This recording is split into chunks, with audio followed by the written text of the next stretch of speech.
Let me tell you of the days of high adventure.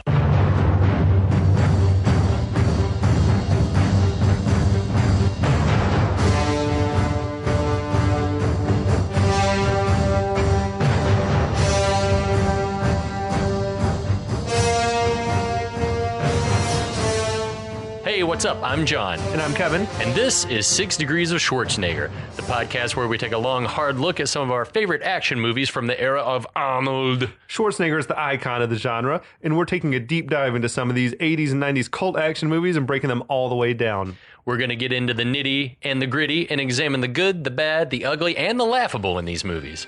But we're always coming from a place of love. You don't watch these movies as much as we have unless you have a genuine affection for them.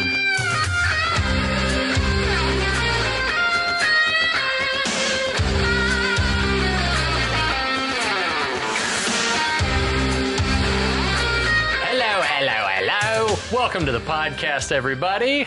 Hi. Hey, Kevin. How you doing, John? I'm great, man. How are you doing? I am doing splendidly. Splendoriferously? Swell. I'm glad to hear that. We're sipping on some Paul Anner of Munich's Oktoberfest beer. Yeah, we're not exactly seasonal right now, but who cares? We're not September. We're not seasonal right now, but who cares? No. Yeah. Have a delicious it's like sip a beautiful of this. spring day outside in Atlanta today. That's right. It was knocking on 70, getting close to anyway. That's not how it should be. No. So, Kevin, what's on the docket for today, my friend? Well, my friend, it's one of my go-to favorites. Like, I can't even tell you, I love this movie. Mm-hmm. John can attest. I've been talking about wanting to do this movie for probably more Johnny than a Lawrence year. love this movie. Yes. We're going to talk about 1989's Best of the Best, a sort of a throwaway karate flick. I told you the other day, to me, like, this movie is just completely disposable. Right, like, yeah. I feel like it enters your body and leaves your body at the exact same moment. You know what I mean? Like, it's not to be taken seriously at all. It's campy, but it has some great moments. It falls into the same exact bucket as Iron Eagle does for me. Right. Like, it's not going to keep you awake at all if you're trying to go to sleep. Like, it's just... And it's probably not something that once you watch it, you're not sitting thinking about the lessons you learned. No, it doesn't. Or that's what I'm saying. It leaves your body the moment that you're not seeing it anymore. It's like bad Asian food or Indian food or any food for that matter. So, but you had not really seen this movie? And once I watched it, I realized that I had only ever seen like snippets. Okay. Like in other things, like in Cobra Kai or in other movies, like where people were talking about Best of the Best. I don't recall ever having watched this all the way through. It's got like, I dig it, man. I mean, it's got some pretty decent martial arts stuff happening in some of the scenes. Definitely. The main guy. Well, let's get. All right, we'll just get into it, and it'll all come up as we go. Right. Absolutely. So directed by a dude named Robert Radler. Right. Who did this Best of the Best 2? Also haven't seen, and like dozens and dozens and dozens of episodes of various Mighty Morphin Power Ranger shows. I saw that, and I saw he directed a few episodes of the late 90s staple Silk Stalkings. Oh, sexy. Come on, after Monday Night Raw. USA? Yeah, late nights on USA, man. That's awesome. Produced by Phillip Rhee, who was all over this franchise. And he acted in, wrote it. He wrote it. He was the star. I think he acted and produced in all 4 of the Best movies that have come out. He got a writer credit for this one and the 4th one. He directed the 3rd and the 4th ones. On the In the Search of the Last Action Heroes documentary that I've referenced before, he was on there talking, and he said that Best of the Best 4, as shitty as I'm sure that it is, has the distinction of being the first American movie to be written by, produced by, directed by, and starring an Asian person. And that was, 1998 or something? Yeah, it was somewhere. It had to be mid-late 90s, for sure. So, on one hand, it's sort of like sad that it happened that late. Yeah, exactly. But also, like, kudos to Phillip Rhee for doing his thing, I guess. Yeah, it's very much like an American dream, like just doing the thing. And making it happen, like seeing it through. He took this idea and ran with it. Hasn't done much else Except That's weird, isn't it? He has like almost no presence outside this franchise. Just about. He was in Kentucky Fried Movie I saw, which is awesome. Like being Karate Man or something. Yeah, but I'm also interested in seeing stuff that he was in before this. Things with names like L.A. Street Fighters, Silent Assassins, and something called Furious, which was described thusly. Martial arts heroes battle aliens from the astral plane for control of the universe. And if that isn't the exact plot of Mortal Kombat, like the exact plot. It might have predated Mortal Kombat, though, no, if it was by 20 years. Interesting. Yeah. There's no such thing as original ideas, though. Nope. That's probably been a legend, in Eastern cultures for like hundreds of years. Yeah, I would think so. Also, in addition to being written by Rhee, other writers that got credit was a dude named Paul Levine maybe, and Max Strom is credited for writing additional dialogue. Right. When someone's credited with additional dialogue, that's where I think the zingers, like the jokes that you remember, came from that person. Like when they would bring in Tarantino to like punch up a script or whatever, you could tell because once they start talking about like Silver Surfer or something, that's like, okay, Tarantino has entered the room. But neither of those dudes had really written like anything else ever. That's what threw me because I figured, this dude Strom probably has 100 credits, but he didn't at all. Hollywood is a weird place. Was and still is.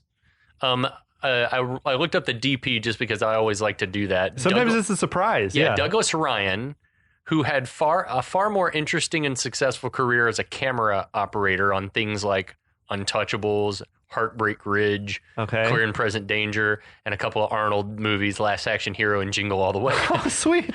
So, but as far as being cinematographer, he didn't do much else after this or before it. Yeah, and did you look up the composer? Paul Gilman? I couldn't really find much of anything, and it's probably for the best because the score, if you call that, it's like almost 100% synthesizer. If it's not like an 80s like pop rock song, then it's some like shitty synth. It was nothing else of note. Oddly, I noticed that he had like written, directed, edited, produced, and appeared in some like nature documentary series about ocean life. I saw that and I wondered if I had seen it, but the ones that I saw were like Deep Planet, which I think were produced by like the BBC or Discovery Channel or something. Yeah, I don't think his was one of the better ones. This must have been a passion project. Yeah. He did everything on that. Yeah. Okay, so the cast, starring Phillip Rhee, we've mentioned, starring Eric Roberts. Yes. Julia's big bro. Yeah.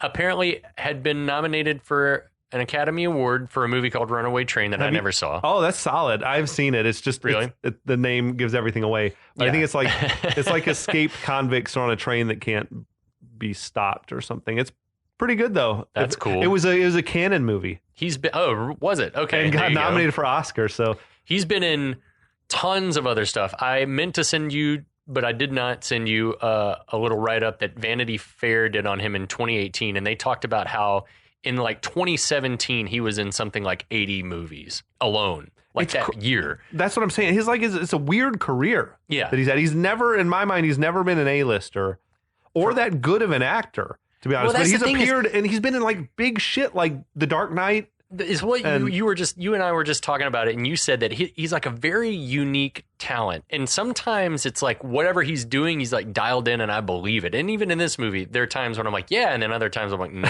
that's not a good choice. But from right here in Georgia, went to Henry Grady High School, no longer called Henry Grady High School, but would have had a bigger career if it hadn't been for all the fucking drugs. Right.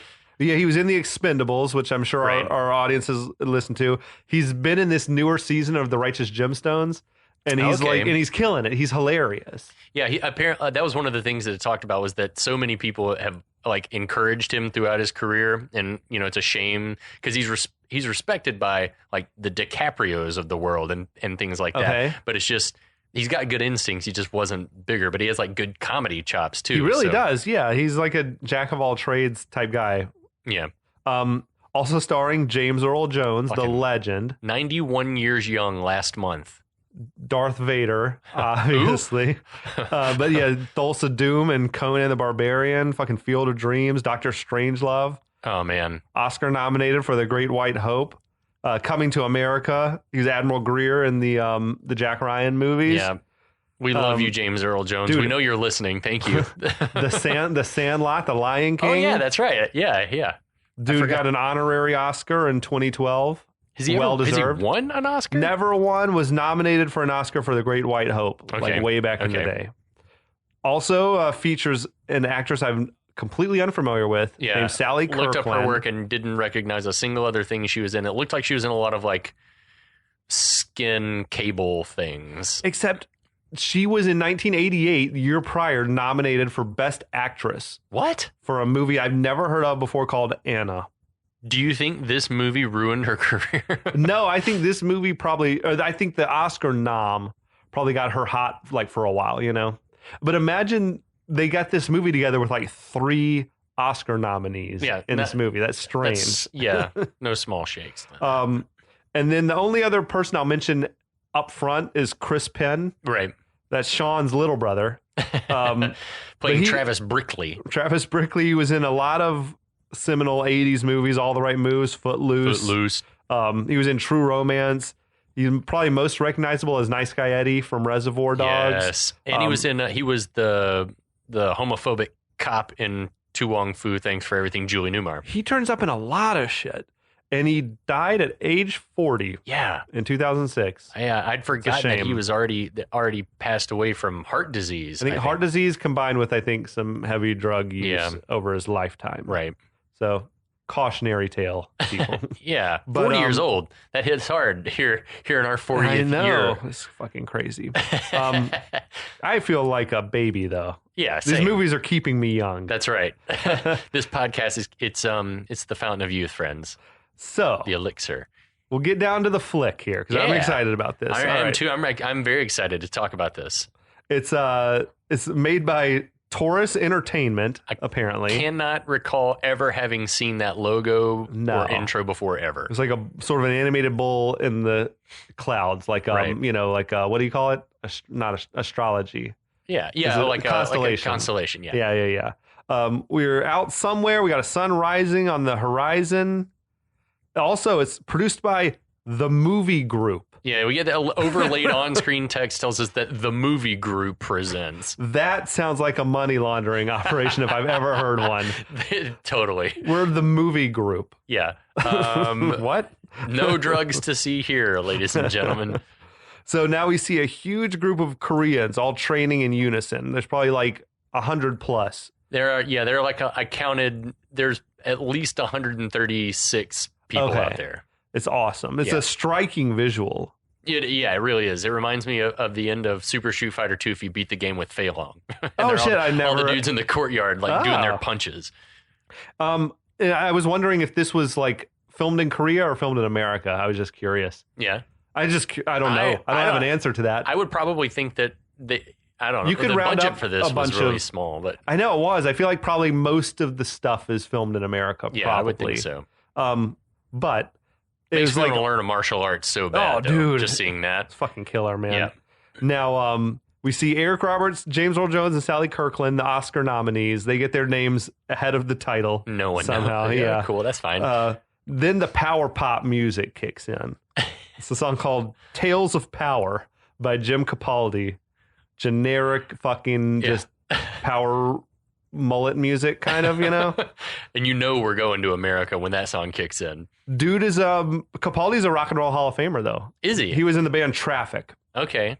Like a prog rock band back in the day. I don't really know him. But we're in this American car factory on the assembly line. Is there a more stereotypical, like this, we've now gone to America than seeing a factory with like steel car frames moving down the line? Dude. I can't see this shit without thinking about Gung Ho. Yeah, that's one of my favorite movies. I thought the exact same thing. God bless Michael Keaton. An overlooked 80s gem. Ron Howard, Michael Keaton. So good. So funny. But it's like seeing the factory, the welding, the sparks, and then the union sign that says Team 4 first shift making war on defects with like a barbarian. I know, it's pretty rad, dude. Awesome. So, we see Alex Grady in there. That's Eric Roberts. He's welding on the line. They're cranking out Pontiac Firebirds. Fucking rad 80s cars. So, Alex seems to be finishing up a shift. He stops by to say hello to his friend Stanley. Another Reservoir Dogs alum. Yeah, Mr. Blue, Eddie Bunker. Stanley invites him to come out for beers, but Alex says he's got to get home to pick up his son, Walter. So we land the Family Guy vibes in. I love Grady's look, Alex's look. The flowing mane, the denim on denim in that leather jacket. I was like, that's the uniform. He's a cool dude, man. That's like Mr. 80s guy. Oh. Like, Bruce Springsteen inspires. Springsteen wished he had that hair. What the? If Bruce Springsteen is a Shadoshi. So it cuts to Alex teaching his son Walter to ride a bike. Right. Yeah, it was an interesting fashion choice now. What do you think is the deep V? The deep cable V knit? cable knit sweater sort of tucked in the front, though. Like he's got a French tuck. I don't know. Nothing on under it. Yeah. That's the thing is, like, it's itchy. That was a look, though. That would be itchy. I would think so, unless it's all cotton, but yeah. That's not a cotton sweater. That thing is... that's like mohair. This seems to be Walter's first time doing this without training wheels. What did you think? All right, so as a first-time watcher, just Eric Roberts' decision, because I get the feeling that there wasn't a lot of, like, direction giving on some of this acting, but, like, his decision to keep just calling the kid by his first name. Walter, would you just keep calling your son Walter by his first, not like a pet name or anything? All right, Walter, good to see you, Walter. All right, Walter, we're gonna that's ride what the you do bike, when you're Walter. trying to establish a character's name. Yeah. But no, it's a little bit weird.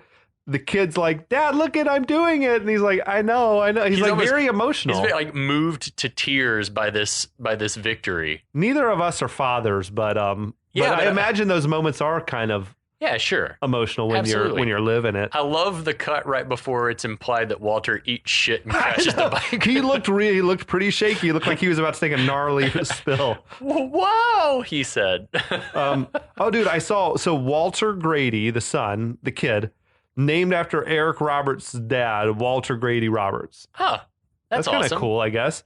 It's weird, though. So did they make the last name of the character to suit at Eric Roberts' request? Like, can you make his name Grady? Maybe they just had a first name, and then during the writing, he was like, yeah, can it be Grady? I'd like for my son to be Walter Grady to honor my dad. That's kind of awesome. Yeah, I'm into it. He loves his family, by all accounts.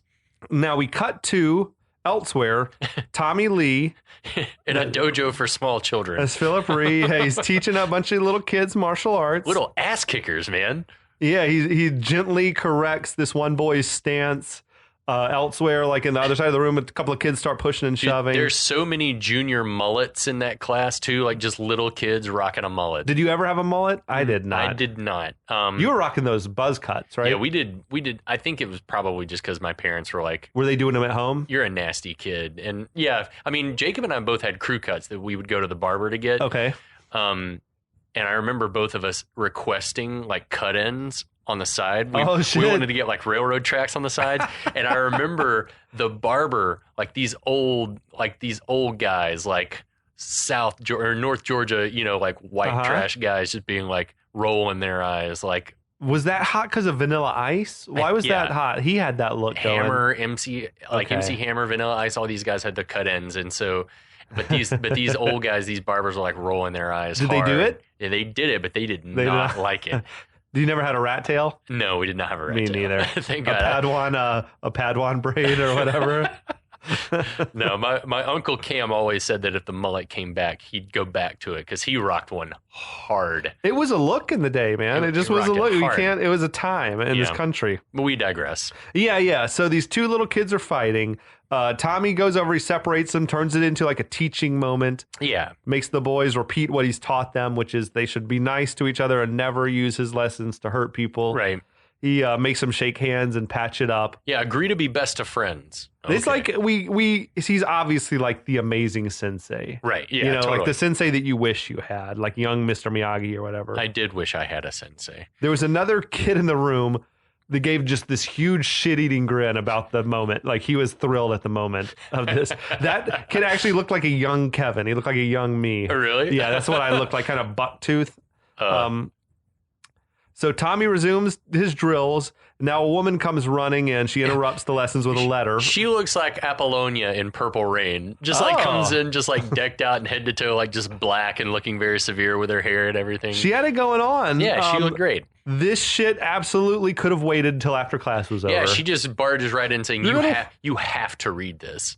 It's like, it's a letter. It's not like someone's on the phone for you, Right. you know? She is stoked, though. She seems very excited about whatever it is. Yeah. They must have been expecting this letter. So Tommy has another student with the most epic mullet in the room, Right, I in think, the whole room. take over the lesson. He opens the letter, appears to contain good news.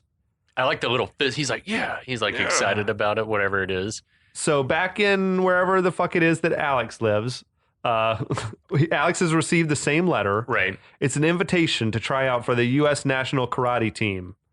The letter says that tryouts are in Los Angeles. Did you like the Los Angeles Civic Auditorium? Yeah, that he's which I want to talk about more as we go. But that it's not an auditorium. But anyway, it doesn't. There's a lot about it that's he's questionable. He's been chosen to be among 100 athletes to compete for 5 positions on the team in Korea, South Korea, rather. Yeah. So he's telling his mom the happy news. She's less than thrilled. She's worried he's going to hurt his shoulder again. Did you recognize her? No. That is Nurse Ratched from One Flew Over the Cuckoo's Nest. Yeah, Louise Fletcher playing the mom hell. here. Okay. I knew the name looked familiar. I think she got a special credit, like an and credit or something at the end. When I saw her, I was like, say what now? She says to him, your shoulder is junk. That's harsh. It's being held together by plastic and a pen or something like that. Yeah, plastic cartilage and a pen. And now Alex says, Mama, I got nothing here. Nothing. Okay. It's like, he reiterated that shit. It's like, God damn, what about your son? Yeah, he's in the other room. In the other room. You're about to put him to bed. He can probably hear everything you're saying right now. But he says that competing was the only thing that gave him joy. His mother sort of seems to acknowledge that. Yeah, that's true. You never loved anyone else. We hear Walter calling from the other room that he's ready to be tucked in, I guess. Says Walter's only 5 years old. He needs his father at home. He was not 5 years old. No, that kid was like 10. 9, yeah. What about your son? What about my son? Well, he says, God damn, again. Chill. That sounds terrible. Yeah. That comes off bad. It sounds like he doesn't care, but I think what he's saying is that he'll be fine if I'm gone. I shouldn't be using that as an excuse not to do this. Yeah, totally. And especially if it's not long term, which it's not. Yeah, I can see the rationale completely.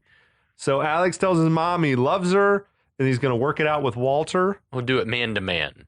In the bedroom, Alex is reading Walter a little King Arthur legend. Love it. It's a bedtime story. I thought you'd like that.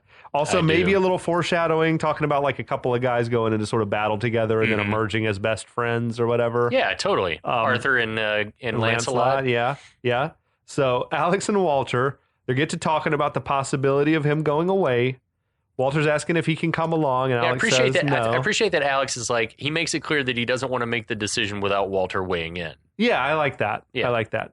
Alex says, he could be gone 3 months if he makes the team. Walter wants to know if he can have the medal if his dad wins. Alex says yes. Walter says, okay, then you better promise to win.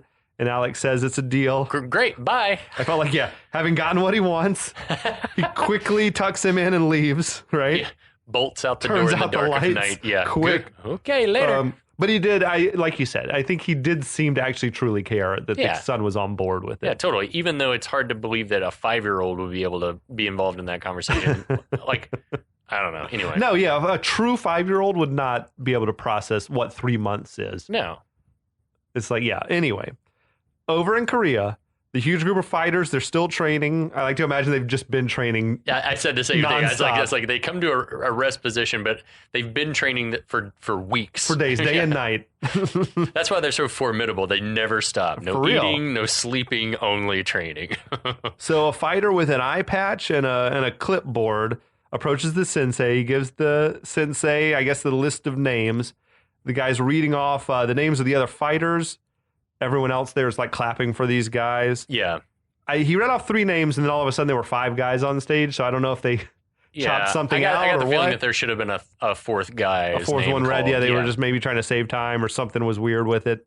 Maybe they changed his name or something like that. The fighter with the eye patch on starts the Korea, Korea chant, which is fucking pretty intense. Yeah. I was digging it, man. He's like clearly the leader of the team, this eye patch guy. Right. He doesn't participate in the workouts, that's for sure. No, not at this point. He's like, I guess his spot on the team is secure. Right. Right. That's the feeling we get. Back in the good old US of A, Tryouts are happening in a giant tent. So wait, not an auditorium? This is a weird structure. Yeah, it's not an auditorium at all. That's fine, whatever. Travis Brickley, that's Chris Penn that we mentioned. He's walking around, cowboy boots, cowboy hat, and a big old smirk on his face and a boombox. I wonder if he made it contractual that at least in one scene in most of the movies he was in, and maybe ever, he wears a cowboy hat. Oh, shit. Was that his deal in Footloose? Footloose, he wore a cowboy hat in some scenes in that movie. I could see it. And this hat was ill-fitting. It was not a hat that looked flattering on his head. You spent more time in Texas, so you've seen more people just like casually wearing cowboy hats, I assume. The people that I saw wearing cowboy hats were like old guys. Like, yeah. And in Houston, no one knows why you're wearing a cowboy hat, but it tended to be older guys. And then once you got outside of Houston, like more in like open country, you would see guys wearing cowboy hats unironically. But this is neither here nor there, but did you ever see the Cadillac with steer horns on front in Houston? Like twin style? Yes, because there's a hotel that is now a chain. There's one in Austin, one in Houston, one in Dallas. Hotel Zaza is what it's called. Okay. I think there are actually multiple locations in each city now, but they're like pick you up vehicles or like free advertising vehicles, like a Cadillac with the Longhorns on the front. I'm into that. Yeah, it's pretty cool. Okay. Anyway, at the training, Travis has got this boombox. He's blasting country music, a song called Back Roads by Charlie Major. All right. He's already obnoxious, I guess, is the point here. We've got Coach Frank Cuso, seems mildly annoyed. Yeah. He's telling his assistant, Don, it's a goddamn circus. Goddamn circus. He's just this Darth Vader, man. Yeah, no, it's like everything he says is so severe. It's amazing. It was sort of an unceremonious intro for James Earl Jones. Yeah. I thought. The crown jewel of the cast to me. For sure. So fighters are stretching. They're preparing to fight. Alex uses up all of his tape, and he asks this guy, Travis, if he can borrow his. What the fuck, Alex? Did he like come with just the tail end of a roll of tape and that's it? Well, to be fair, maybe he didn't know how much he had in his bag that he's had sitting around for 3 years. The dusty bag. He didn't intend, like he didn't look in there. He didn't think about it beforehand. But Travis is like, as a matter of fact, I do mind. And he snatches his tape away from Alex, walks off. Yeah. He cranked that boombox and walked off. I love that. What the fuck? Tommy is right there as well. And Tommy says Alex can have some of his tape and tosses him a roll. Again, proving himself. He's like the picture of, sportsmanship and whatever, the taekwondo ideal. Yeah, he's like all about it. Now we see Virgil Keller, an actor named John Dye, who I don't really know from anything else. Yeah, I didn't recognize him either. He's beating up some mulleted dude. He's got like I thought he had sort of the Daniel LaRusso technique, where it was a lot of just like retreating and then counterpunching. He studied that Miyagi-Do. Yeah, the Miyagi-Do karate. Alex is in his fight. He takes a quick kick to the face in his match.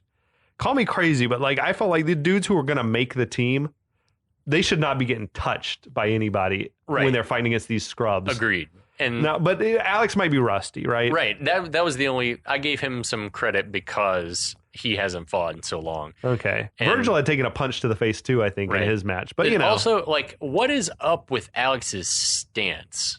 Dude, yeah, I'm fascinated by that technique. Like, I wonder did he have someone on set teach him like an unorthodox I read somewhere style? that he studied is probably a strong word, but that he studied martial arts of some kind. Oh, do you think he brought that himself? I don't know. It was always fascinating to me because it's just such a different stance than you would ever see. His opening stance, he had like it's sort of like a batter getting in the batter's box. He has that like arms above his head, and then he did like the touching his knee with his foot, like coming off the ground. And it sort of looked like Muay Thai. Yeah. And so I was wondering, I don't know. I also wondered if it was some sort of a stance that was like necessitated by his shoulder injury. I wonder the same thing. Like maybe he's got to account for he's got one gimpy shoulder, so he's got to protect that shoulder or something. But he scores a couple of quick points in his match. He wins. Yeah, his gi's cool. I like a storm gray gi. Yep. We've got Travis has given Virgil some advice. Tells him he shouldn't block with your face. Oh. Now Sonny Grasso walks up. Another actor I've not really seen in anything else is named David Agresta. Okay. He consoles Virgil. It's like wonderful how all of our heroes are bonding already. Yeah, sure. He says to Virgil, his mama probably didn't breastfeed him, And then Virgil says, oh, breastfeeding is actually very high in iron. I was very fond of it as a child. And Sonny says, hey, I'm still fond of it. That's the first like really good joke of the movie. It's awesome. That shit made me laugh. Yeah, Sonny had a lot of good ones. I'm still fond of it. You and me both, Sonny. That's awesome. So, yeah, Virgil also is a fan of that joke. So Sonny introduces himself. He says he's Italian. Virgil says, I'm Virgil Keller. I used to be Italian. Now I'm Buddhist. Sonny looks confused. He says, I'm just kidding. I was never Italian. And Sonny, for the first of many, many times, says, oh, I knew that.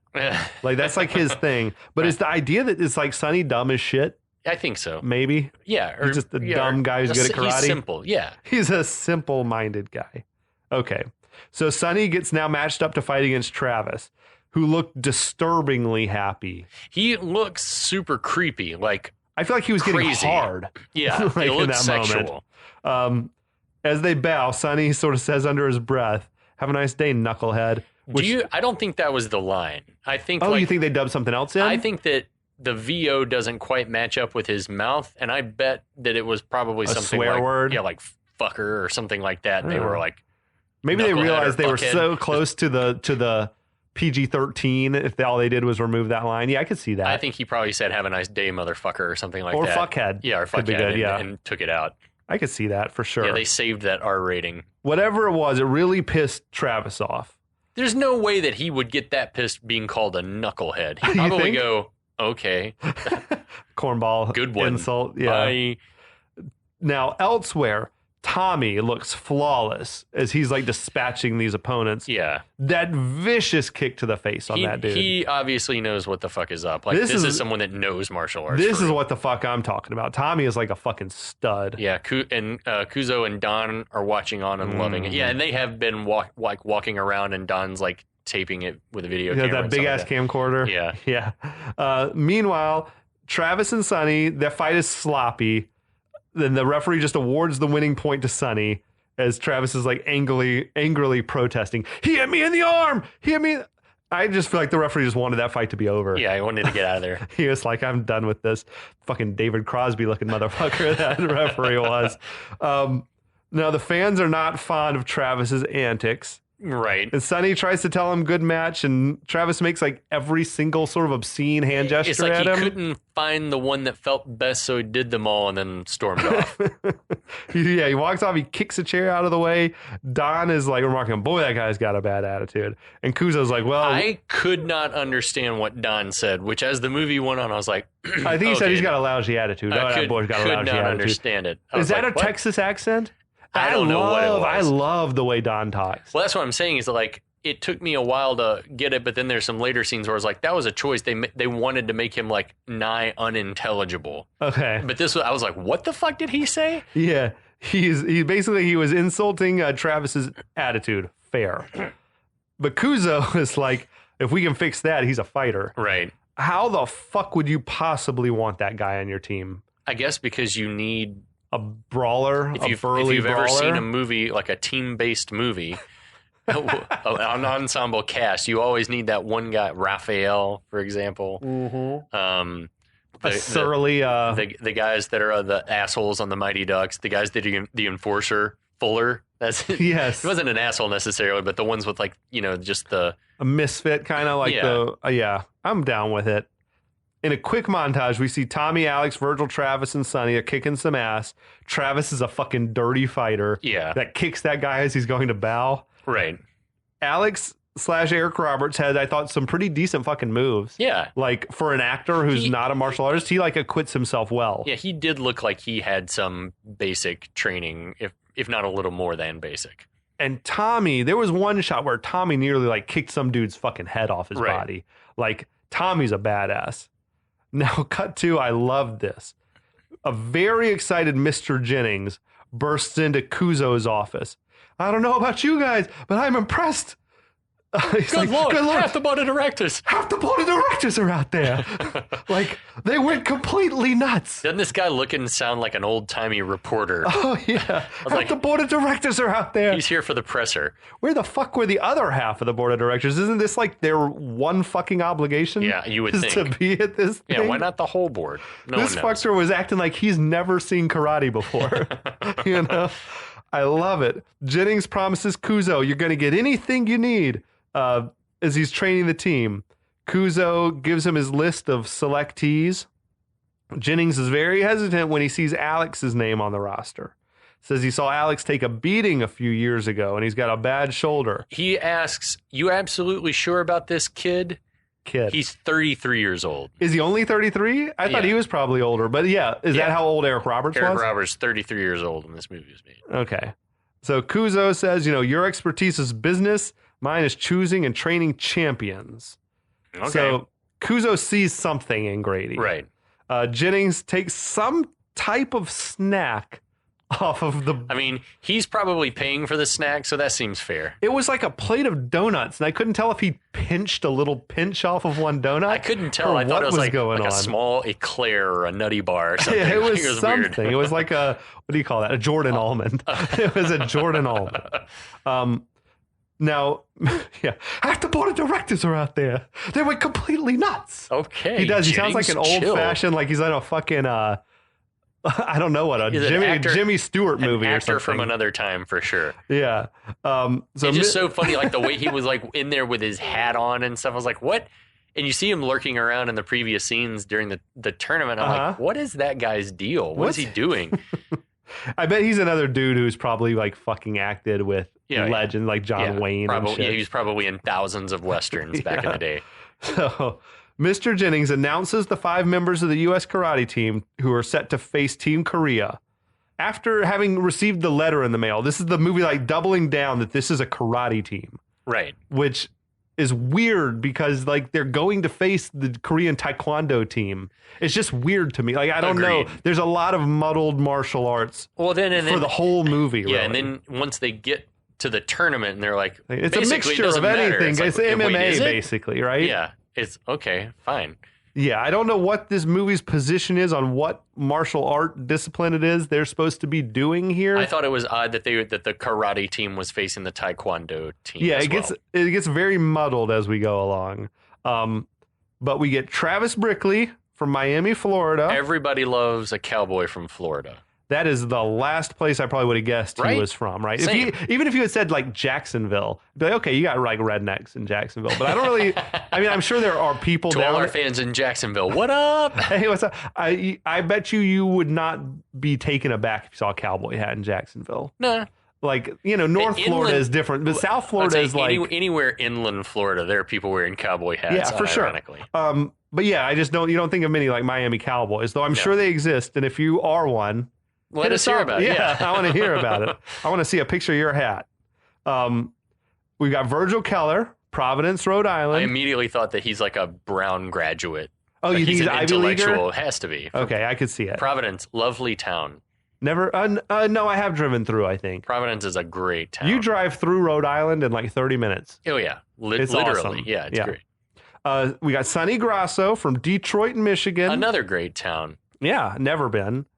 We got Thomas Lee from Fresno, California. Refugee from Fresno. I have been to Fresno. It's nothing really to write home about, as Daniel LaRusso would tell you. You're right. And then we got Alexander Grady from Portland, Oregon. I was like to take this opportunity to tell you that after a quick Google search, there has never been a GM plant in Portland, Oregon, or anywhere in Oregon for that matter. I'm not surprised at all by that. I thought that was weird. He was the guy who's supposed to be from Detroit, right? Who? Alexander. If he's working on the line, he should have been from Detroit. They like mismatched the characters and their jobs in the real world. Yeah. Now, go figure. It's the only 5 guys that we've met already. Also, a strange order that they read him out in. Like, it should have either been alphabetical. It should have definitely been alphabetical. Or Thomas Lee should have been first. Like, it's weird to... Like, what, are we dying of suspense about whether Alex is going to make the team or not? Like, there was a moment where you're like wondering. Or maybe it was by... they could have thrown us off by selecting someone else, and then that guy gets hurt and they bring Alex in or something. But they didn't. There are some things in this movie you just kind of have to say, okay, that's fine. Yes, we're just going to roll with the punches. That's much great. like the fighters. But I think that's a good spot to leave it off. What? For this week. I'm crushed. There's some crazy shit that's going to happen in the next week's episode, though. So we hope you'll join us. I can't wait to talk about it. Thanks for listening. Thanks to everyone at the Last of the Action Heroes Podcast Network. What up, guys? You guys are also awesome. And until next week, we'll be back.